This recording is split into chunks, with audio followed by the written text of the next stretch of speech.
Hello, hello. This is Sex Work Resources, and I am your host, Mistress Quinn. And before I get started today, I need to tell you that this podcast is for adults and it is not for kids. It is not for anyone that is under the age of 18. This is a podcast about sex work, and therefore you should be an adult to listen to it. Now, this is going to be the second episode of an interview with Ona Artist. Man, I called her Ona Insta. And I keep wanting to say Ona Insta, but it's Ona Artist. So we're going to pick up where that left off. And yeah, I hope you enjoy. But I'm thinking, like, what tasks specifically have you outsourced? Good question. So yes, scheduling OnlyFans content is an excellent one to outsource. I mean, I have my sister right now does like basically everything. Like I could go weeks without opening Instagram, honestly, anymore. Or actually, that's not totally true. I have one Instagram I still post on, but she does all the rest. And OnlyFans, she does all the posting. So she does the posting on X, Reddit. So she does like everything now. And I literally I could not like actually right now I have like, I think it was like a 35 million reel that was posted on it hit 35 million a couple years ago. I think it was 2022.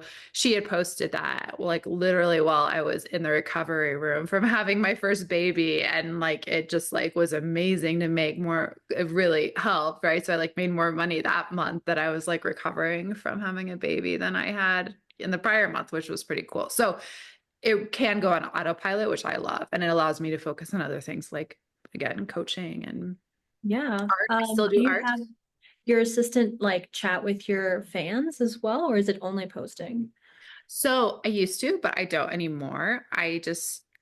What I teach now and believe in is what I call a no-sexting method. I think that sexting is really on the way out. And like you said, it just so like the oversight, you have to really, if you want to sex, you got to do a lot of things that I did not want to spend time on. So you have to really pay attention to like your assistants, make sure they're doing it right, really hone in on it. And I just feel like, especially on Telegram, there's so much like, oh, here's a magic trick that if you say this one thing, if you pay me to say this, if you like pay a coach, let's say, to say some, you can learn their method. But like, I paid for a lot of those and I was like, none of them really work. It's just honestly, if you want to make more sexting, it's probably just you do video calls or, you just like, you got to do more or customs. Right now, I think sexting is really on its way out. I've heard a lot of people say this. I do. So the no sexting method is more PV based. So you're selling PPVs regularly. And you can, in my method, you can also sell like a flat rate session. So if you wanted to, and one could have, I actually don't have my assistant doing it anymore just because I do have the 3 pages. I'm just kind of over it, but one could for sure. And I think the flat rate session is really nice because it's more like realistic. And also you then don't have to deal with this dripping. Yeah. And trying to sell. I'm like so over that. So do you interact with your fans outside of doing like sessions, or is it like they need to like sort of make an appointment and then do a session with you and pay for it? So I actually don't do sessions anymore, like camp session, video sessions. I don't currently. It's just like a time thing. Maybe one day I'll get back to it, but right now it's just easier for me not to. So we don't do any of that. You're not doing any interactions with your fans then. You're just creating content and then putting it out there and they're consuming. That's right. That's exactly right. Yes. Interesting. Okay, let's see. Let me try to get back to my list. I know you had such good questions. I feel bad we're straying. Okay. Well, I was going to ask how much like time per day you spend working on different things, but it sounds like your assistant is doing a lot of the stuff and then you're posting stuff and your main business model is to just create content and then post it. Yes. Then you are also doing your coaching at the same time. So like how are you spending your work day? Yeah, it's a good question. So, well, in the morning, let's see, I get up, I have breakfast, get my babies up, do yoga, always do some morning yoga, and then honestly clean the house for like an hour and get in the hot tub for an hour. Right now it's the hot tub. That's amazing. Take a nap. So that started early though. That started at 7. Now we're at 11. So around 11, my babies go to sleep and for a nap. And I usually do art from 11 to 1. So that right now I'm really interested actually in AI art. I have some unique works I'm framing. So that's my art time.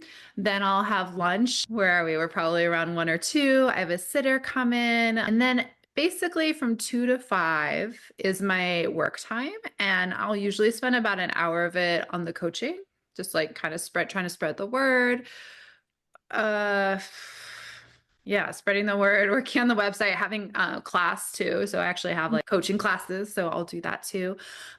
And then I would say, honestly, I try to do an hour of exercise, sometimes in there, sometimes not. So now we only have 1 hour left.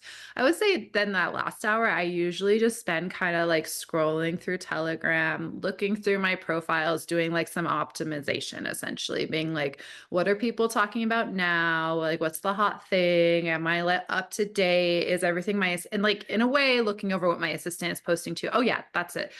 I do a lot of that. I look at what she's posting a lot and I look at the numbers. Like I'll look pretty closely at the explore views that she's getting on Instagram and help make sure I'm making content for her to post that I think is going to do well. So in a way that's managing my assistant, but I would have to be doing that anyways, I feel like, for it to really work. So I guess I work 1 to 2 hours a day is probably where we're at. And then at 5, I'll go to dinner, have dinner, and that's kind of the wind down from there on. Oh, what an amazing work day. Yeah, I feel pretty lucky, but honestly, I think it's doable for anybody. I mean, I should say I do shoot content once a week for about an hour at this point. So there's that too. But again, I'm like, that's cool. I can do that. It's pretty chill. It's pretty nice. And I think it's possible I think it's possible for anybody. I think it's about getting traffic from your socials because that's all one needs. And Yeah. I'm just not I am not in my OnlyFans like trying to, what's it called? Milk the guys. That's Yeah. not my thing. So it sounds like you just kind of need to set up a business that can sort of run itself and then step back and just supervise. Exactly. Yes. Well said. That Yes. sounds amazing. That sounds like the dream. Yes. Yeah. Yeah. It's great. I highly recommend it for anybody. Absolutely. I also highly recommend daily hot tub. Yes. Yes. So, Ona uses a method that I rarely hear about in the sex work communities that I am in. She creates a bunch of content for socials and fan sites and then schedules it all or has her assistant do it, and she doesn't interact with her fans. She is doing PPV content though, which is PPV stands for pay per view, but not like direct interactions. I can definitely tell you that if you are a small creator, interacting with your fans is highly lucrative. But as you scale, I'm thinking maybe it's better not to interact as much and switch to this kind of model instead. And I think this for a couple of reasons. One, it's going to be impossible to keep the same level of interaction with a very large number of fans, especially quality interaction. This may be lucrative, but at scale, you will need to hire chatters or look for some other way to interact with so many fans, like, for example, AI or bots. And OnlyFans models are getting this reputation right now of being bots, of not being real by users. And it's causing a lot of users to turn away from the fan site model. Fans are worried that we are just bots and they're not talking to real people. This is one reason why voice notes work so well right now. I was actually recently accused of being a bot, and I have heard about this from other creators that users are worried about them not being real. The second reason is that as you scale and become more successful, you don't need the extra income from fan interactions. Your subscription income will start to be so high that this will no longer be necessary. And then you can focus your financial and emotional resources on creating enough content to then be able to hand off management of your business to an assistant or a team. And isn't that kind of the goal here? So why use money on chatters or ruin the image of OnlyFans with bot interactions when you can be out there working a few hours a week and taking a step back and just supervising while your business grows and thrives from a team? I mean, listen to that work day.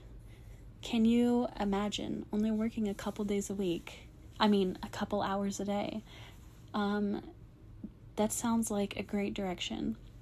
And I know that at some point, because I would like to scale, I would love to just have my business be able to grow, exponentially while I'm just supervising. It's going to take a lot of work to get there. It's going to take a lot of content. She goes on later to talk about how she has thousands of pieces of content. So it's going to take a lot of work to get there. But isn't that kind of the goal that we're all here for? To build a thriving income-based business that we can, like the sky is the limit. And the sky is not the limit when you have finite resources to use up. A finite resource is like the amount of time that is in a day. And so if you have something going on like fan interactions and you're getting more and more fans all the time, at some point there's not going to be enough time in the day. But there is another way. You can model your business just on working those socials and bringing in the fans. I would say though, and I know I'm repeating myself, that in the beginning and in the middle for a long time, and I am still highly engaging with my users, it is so lucrative to create those personal connections with your fans. And I would say don't change over to this is all just advice, you never have to do what I say. Do whatever you want.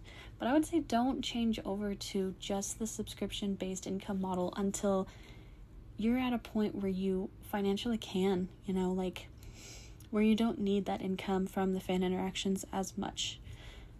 And I would also really say don't give in to the bots. I've seen a lot of really negative comments about OnlyFans models, quote, these days, how they're all bots and they're not even real people. And when I read that, I'm like, I'm a real person. There's no bots in my chats. Anyways, those are my 2 cents on that. Let's get back to the interview. Do you ever look at like statistics or like your numbers to try to figure out how you can optimize things, or is that kind of also your personal? Yes. Yeah, totally. No, that's part of like that 1 hour in a way. So I do track, I have like a growth sheet, and the main thing I look at is my recents. So I really find that my income is directly related to how many recents I have. This is recents on OnlyFans. So if my goal recents is like 100 a day. That's like the sweet spot. Like new subscribers, you mean? Yes. Okay. New subscribers across all the 3 OnlyFans. Yeah. So I add them all up. That's my goal. If I'm not hitting that, then I will go in, and I also track weekly all of my tracking links. So I really look at what platforms are getting subs and what aren't. And if some are low that I think should be higher, I'll look at that and see what we can tweak to make it better. And then hopefully with those tweaks, it'll get me back up to the 100 a day, basically. Can you tell me what tweaks you do if you see like low numbers to get them up again? Yeah, absolutely. Very good question. So, it's different per platform, but like, let's say with Instagram, actually, okay, I'll say just today, I realized I have a Safe for Work X. And I was like, the conversion there is terrible. It's growing, but the conversion is terrible. And so what I actually just did, actually this was sort of yesterday / today, is I'm building a landing page that like shows basically my hotter content, not explicit content, but just like in a way, like kind of too hot for Instagram, but not technically breaking the rules, like what should be allowed on Instagram that what isn't. So like an implied nude or like kind of more extreme poses, but they're clothed. So like an in between. And so I just created basically a little tour page for my OnlyFans. So if someone's coming from like a super, super safe spot, like this, my Safe for Work Twitter, they can then see that to be like, oh, wow, she knows how to be hot, essentially. Okay, she knows what she's doing. And then when they click through to the OnlyFans, they'll join. So that's a tweak I just made today because I was like, why is this Twitter not having any conversion? This should have some conversion. I know it's getting some clicks and I know it's getting some views. So that's actually kind of I don't know how that will result. I don't know how that'll like, in the end, if that'll help or not, but I think it's a good idea. I feel like it's worth trying. So, and I did do something. I also have some AI pages. I really love AI content. I make it myself on my my desktop over there. And I actually implemented this tour page on the AI pages, landing pages off of Instagram because they were AI. So the, guys are going to be like, well, who is this person? Like, we don't know who this person is. What is even on her OnlyFans? And that actually, I think it literally doubled the number of signups I got when I implemented this weekly. So as opposed to sending them by tour, what do you mean by tour? So okay, so I have an AI Instagram. There's a link in bio. They click that link in bio. It takes them to the tour page, is what I'm calling it. It has 8 really hot photos of me. It says, hey, baby, I see you like the AI me, but you're going to like the real me even better. And then I talk a little about how I like making AI, how it's like a fantasy for me. And then I say, but on my OnlyFans, you'll find all my non-AI content, all my real content. And then I have some reviews from my OnlyFans, and then they can click through obviously to my OnlyFans. And then they're more primed to understand what's on my OnlyFans and want to join. Okay, so this is really optimizing the funnel when you're seeing lower numbers. Okay. Exactly. Yeah, exactly. That's a good way to say it. And then also I will say that's one part of it. There are other things looking at the explore numbers is a really big thing I do on my Instagram posts. I look at the explore numbers almost daily and to see what kind of content is doing well on explore and then making more of that kind of content. So that's another common thing. Also reposting top posts on Instagram, content that gets really good explore views can be great. Just repost it on that same account. Okay. So that kind of stuff. So let's see how many different platforms are you on? You said Instagram and TikTok as well, right? Yes. Reddit. I mean, I'm on kind of all of them. I've tried all of them in various ways, but I would say, let's see, the main ones, Instagram, Facebook can be great. Super simple to grow on there. I'm on Threads. It's sort of actually my next goal. I also choose one a month that I focus on to try to really make it better. And Threads is one that is coming up. Blue Sky is super exciting. If anyone is not on Blue Sky yet, you smile what I'm talking about. It's a really fun place. Yeah, it's so fun. And it's really easy to grow right now. So that's it. That's a joy compared to something like Reddit, which I find so tedious and annoying. And so I kind of one of my personas is on there. That's another thing with personas. I've really learned different ways based on the kind of content you do. Different people do better on different platforms, essentially. Also, FetLife, I've had really good experiences with, sort of an under considered one. And I think, did I miss Twitter? Kind of in between right now. Did I miss any biggies? TikTok, has been kind of. Right. Okay, so with the ones that you feel like you're the most of an expert in, which I'm assuming, of course, is going to be Instagram and then maybe TikTok. Can you give us an insider info on how the algorithms work? I know that's a very vague question. No, that's a very good question. So yes, let's start with Instagram. So they all have their own algorithm, right? Almost do they all have their own algorithm? Okay, I can't quite think in that broad a sense. So let's start with Instagram. Okay. Instagram, yes, has a super, super serious algorithm. Basically, right now, what tends to do well is clothed photos. So wearing super tight clothing, but really being able to see the curve of the body and maybe a hint of pubic hair or something, or That's allowed if you're wearing clothing on top.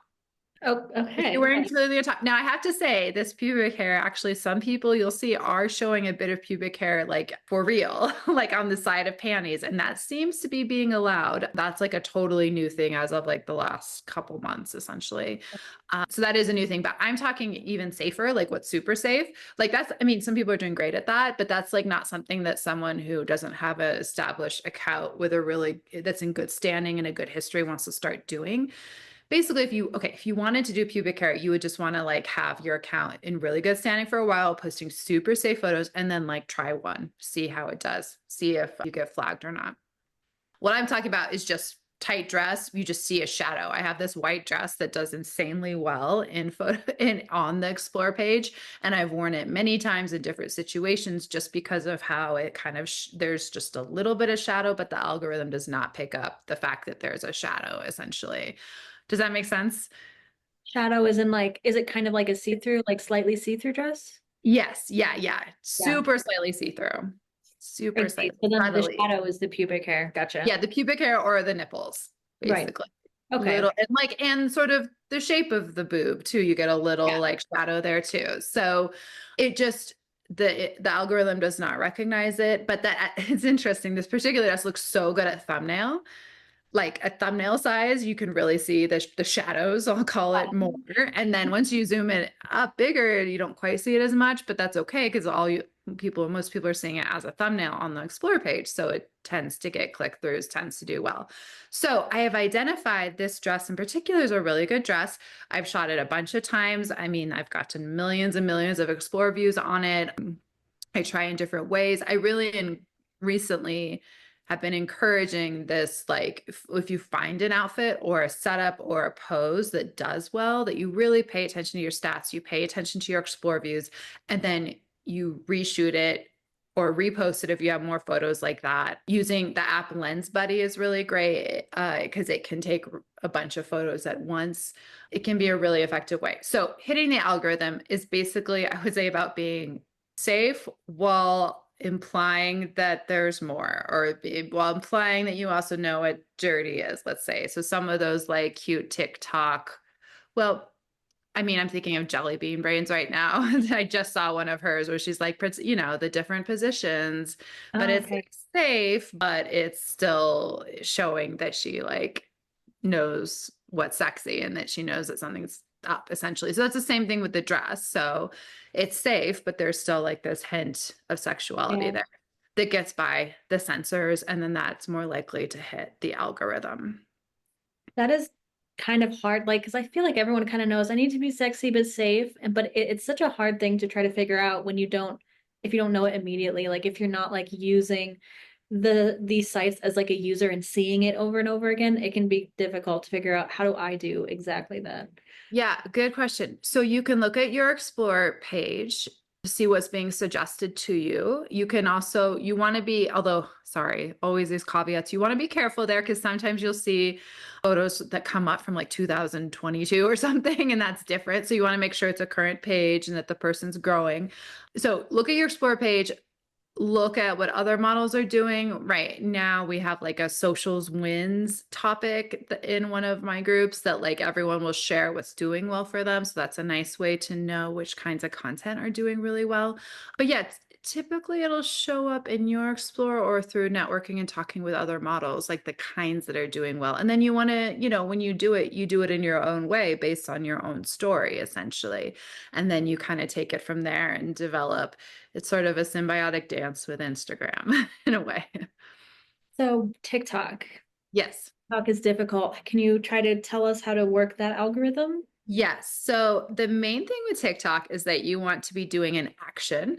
So you Okay. want to be doing something. Well, okay, unless you're doing the sexy dances, you can just do the sexy dances like to the end of time if you want, but those are doing less good for models these days. They had sort of a heyday. So now what's really good is being dressed very safely, doing an action, and then having a surprise at the end. So an action with a surprise. Can you give an example? Yes. So let's see. I'm thinking about, so my best TikTok, which was deleted many years ago, or in Rest 20, in peace. what's that? Rest in peace. Yeah, yeah. And as is unfortunately expected with TikTok, right? So TikTok is more of a throwaway account place. Instagram is not. A lot of people confuse the two. Instagram is not throwaway. You can have your Instagram as 10 years, right? People have had it longer than me. You can have your Instagram forever. So I feel like it's worth treating that way and like, investing in making it good. Whereas TikToks are really tend to be throwaway accounts. Even as I mentioned, Jelly Bean Brains, her big TikTok was deleted. So like with TikTok, they will delete you. And that's just how it goes. Anyways, I was mountain biking, which was cool because it was an action. This was not actually while mountain biking, but I was on my mountain bike and then I was talking and then I did the drop seat on it. So it kind of like went down and it was like a surprise. So action was surprise. What else would it be? Yeah, maybe I don't know, maybe you show something like well, there's that kind of classic one where like you're taking a selfie and then you show a little bit of it. Or actually the really classic one, right, where you put your hand out in front of the camera to block your body, a bit of an action, then you reveal yourself as the surprise. Okay. So the surprise is an action as well. It is. Yes. Yeah. Yes, Okay. it is. Yes. Good point. See, I have here to ask how important likes and comments are, but I feel like I already know the answer and we all already know the answer. They're super important, right? Yeah, it is. And shares too are super important. That's another thing that like, yeah, you just want as many as you can get, basically. Let's see, at what follower count does Insta stop being so strict? So unfortunately, it doesn't always go that direction. I'm sorry. So my main right now is it got stricter as it got bigger, actually. So I'm sorry to say that. Like, I see these big models and they are doing things that I'm like, that is against the rules, but maybe they're making Instagram a lot of money or something, so they're allowed. Yeah, so there's this common idea that big models are allowed to do stuff. And what I would say is, first of all, I'd have to see them and know their history. So like there's one big model I know, and she said like she's literally gone to court with Instagram because they like took it away. She's pretty risky. But to get it back, she had to work pretty hard. I mean, if you have an example, I could give you some feedback on it. But what I want to say is that everybody has a bandwidth, essentially. So you want to think about what your bandwidth is. You can be a bit riskier in some ways, but then you want to be safer in other ways.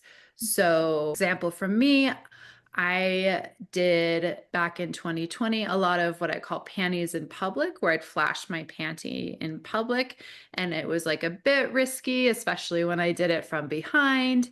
So, like in exchange, I never did an implied nude. Now, these days, you would never do an implied nude, anyways. That's not anything you would do. And I also didn't have a link in my bio. I tagged a second page. So I like would stay safer on one end to be riskier on another end. I have a full list of things for free in my Telegram group that's like what you should not do if you want to stay safe.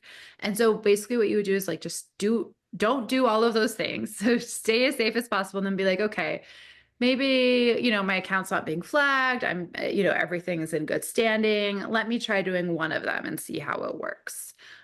Yeah, okay. Very interesting. So it's not a list of like, never do any of these. It's you can't do all of them or any of them at the same time. That's right. That's right. That's well said. I give some of them hard no's, actually. So like you don't want to put your OnlyFans as your link in bio. We all know that at this point, right? But like some are hard no's like that. And then some are soft no's, which are like, yeah, like a link in your story saying click link in bio. Those are both a bit more soft no's. So you could do that if you don't get in trouble for it, you're fine. But a lot of people do get in trouble for it. So you want to do it very carefully and you don't want to just do it. It's the most common thing I hear. It's like, I saw someone else do it. Why can't I do it? It probably has to do with the history of your account. You're probably doing some other things really risky that you don't even realize are risky. So definitely check out this list. Okay. Because I think so I have a Telegram group. It is at the sort of simple URL is yourbestinsta.com/hub. That will HUB. That will take you to a Telegram group join link. And then in there's a topic that's how to not get deleted on Instagram is what it's called. I realized when we started this that I called you Ona Insta, but it's Ona Artist. And I'm so sorry. That's okay. Totally fine. No worries. It's totally fine. I go by a few different names. So I'm like, whatever. Is there a follower count where being consistent is not as important? I would say that's all. No. No? In general, posting once a day is really good. You want to do that. Some models will just start posting once a day and see growth right from that. So it's very valuable to post at least once a day. Okay. All right. So your suggestion would be once a day. Do you have like a suggestion for new accounts? How many per day? Good question. Just because you're trying to build them or because you're trying not to get deleted right off the bat? Because you're trying to build. Okay. Yeah. So you always want to start slow on any of these social media platforms. Something I've really learned, like X, especially surprisingly, when you start it, you don't want to go right into a lot of retweets or right into some big promos. You want to like give it a little time, kind of warm it up as a normal user would before you start doing a lot of actions on there. I think that's just in general a really good policy with Instagram. So I have one account I'm posting on right now. It's actually over 100,000, but I still consider it my baby account. And I'm posting 4 times a day on it. And I'm doing that because I'm experimenting with different outfits and learning what goes well, what's going to do really well on Explore. So you can post as much as you want, really. Okay, how many posts per day you suggest during the different phases of growing an account? So there's like brand new account, and then there's like the medium, and then once you're more successful. So I'm sorry, but I don't think there's like a flat answer to it. It's really about how much content you have, how much you want to do. Like I said, on mine that I'm posting the most on, I'm posting 4 a day. On the one I'm posting the least on right now, it's 1 or 2 a day. But it's not, as long as you're posting once a day, you're okay. Okay. And then captions. Are captions necessarily? I think it's good to just do a little caption. I think it's one nice thing is you could reference something in the photo. You can ask a question, but you can also just do emojis. If you're in a rush, you can also do it without a caption. But in general, it can be nice to show a bit of your story or your character through the caption. Okay. So you need a caption for like SEO purposes, or is it just for like branding? Just for branding, not for SEO. And then let's talk about hashtags. Yes. People have lots of hashtags, or people have no hashtags. What is your suggestion on hashtags? My suggestion on Instagram is no hashtags. This None. is because none. This is Okay. because typically if you look at your hashtag stats, you'll see like basically nothing came in from it. Also, because any hashtag you really want to use that has a male audience is probably shadow banned. So it's just going to get you in trouble. Okay. Okay. No hashtags. Wow. So I will say really quick, what you can use is if there is a hashtag here or there that is really generic, as in not sexy, but has a mostly male audience, you could consider that. So, for example, when I did my mountain biking stuff, I hashtagged the trail I was on. Again, really generic, like that's not going to be shadow banned and a mostly male audience. So you can, but that was not instrumental at all to my growth. That was just kind of like a little cherry on top at one point that I think maybe helped a bit. But what about TikTok? Would you say the same thing? no, TikTok, you should use hashtags. So the FYP, just whatever random hashtags, go ahead and use as many hashtags as you want. It is more likely to help on TikTok for sure. Even if you're using just like a bunch, like that doesn't give you any negative ROI? I mean, I would say stay away from risky ones that might be shadow banned, but for some reason, like on TikTok, they don't seem to shadow ban as much as they do on Instagram for hashtags. So I think there's a lot more flexibility there. But I would personally, like I was gonna, even for my coaching, I was gonna say spicy creator advice. And then I was like, oh, is that allowed? I don't know. Like I'd be careful with stuff like that. So link in bio. I think you have said in another podcast that you should be tracking like your clicks from Instagram, but how do you do that if OnlyFans, you can't use a tracking link from OnlyFans? Okay. So what you can do is, well, on individual posts, you can see how many people clicked your link in bio from those posts. I actually don't track that too much, but if you look at the insights, so it's definitely worth it to have a creator account so you can see the insights on your posts. And that is one stat you can see. I personally don't. Yeah, totally. It's like I think all the way at the bottom of the insights page. I personally don't track that. What I do track is I look at the tracking link from my link page. That's the stat I look at. So that is an OnlyFans tracking link. I can see the number of claims and the number of clicks.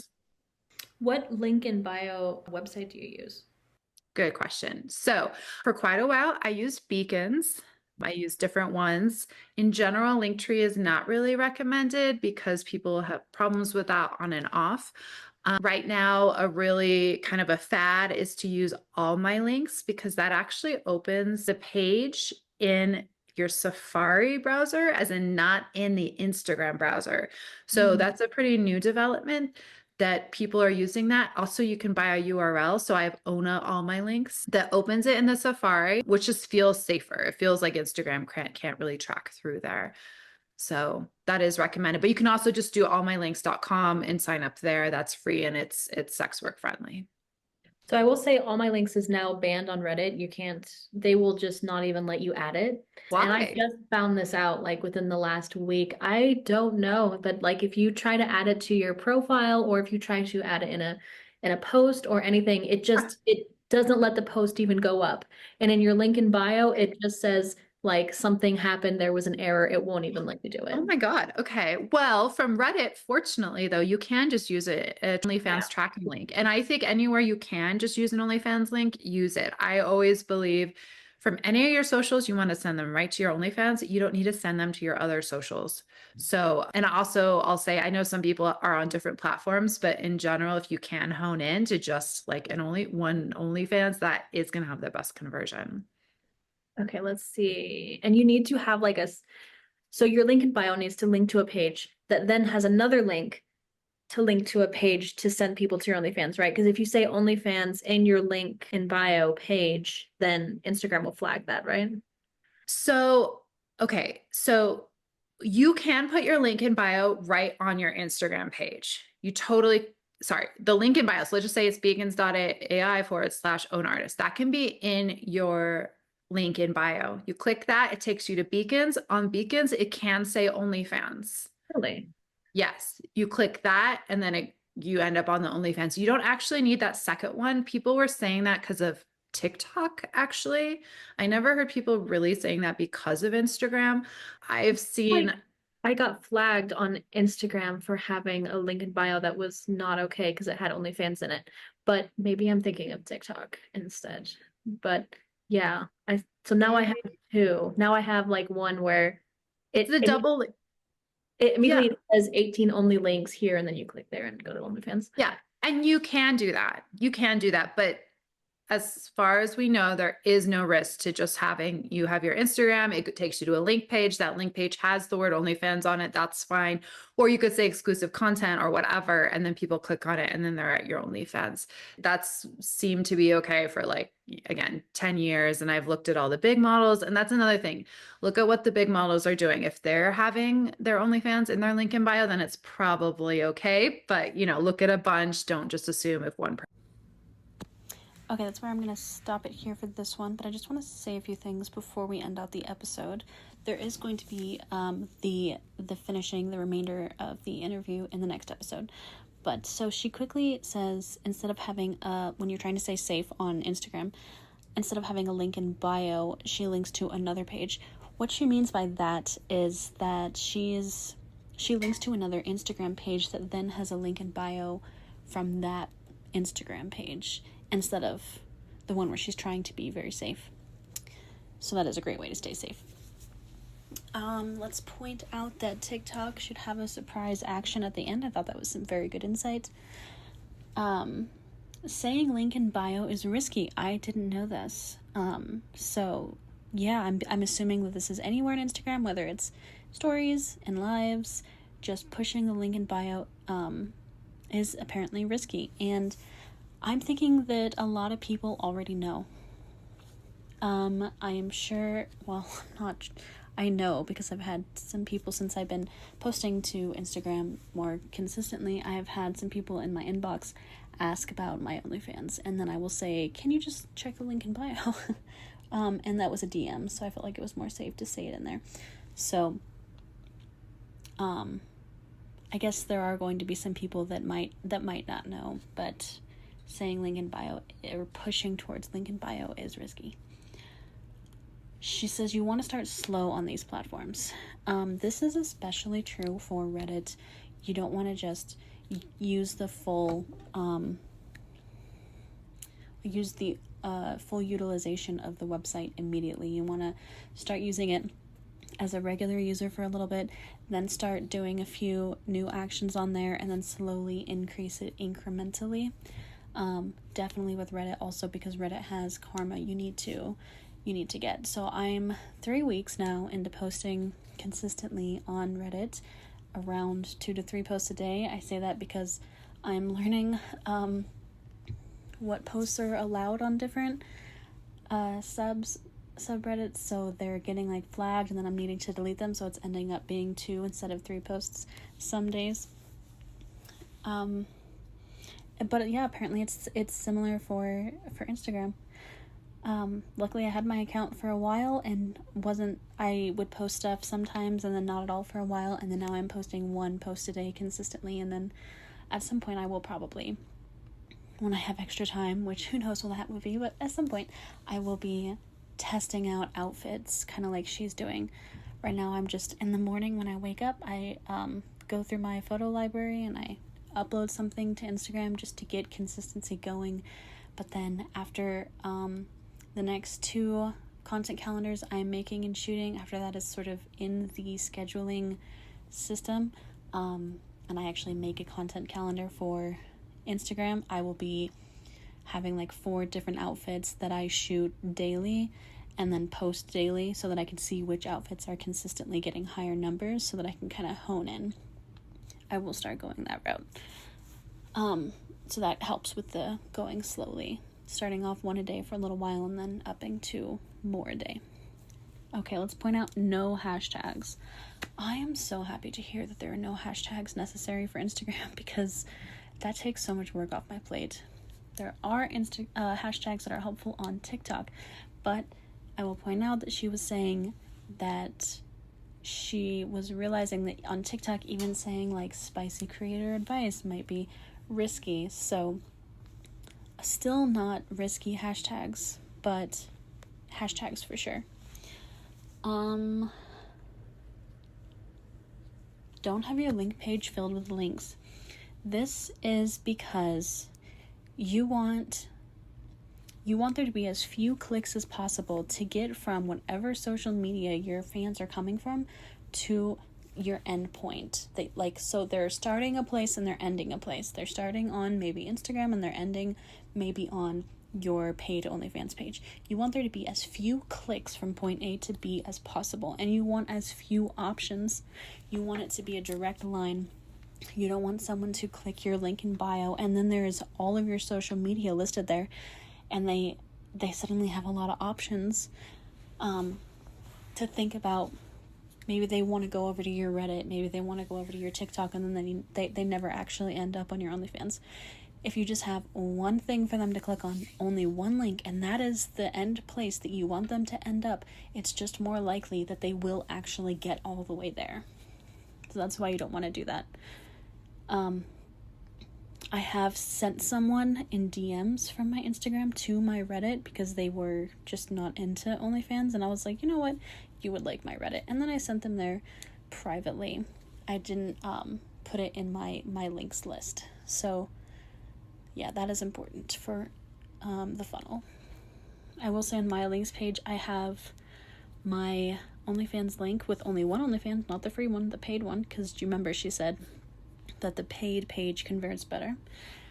The only other link that's on there is my menu, my tip menu, and my clip library, and it's like a private site that I made.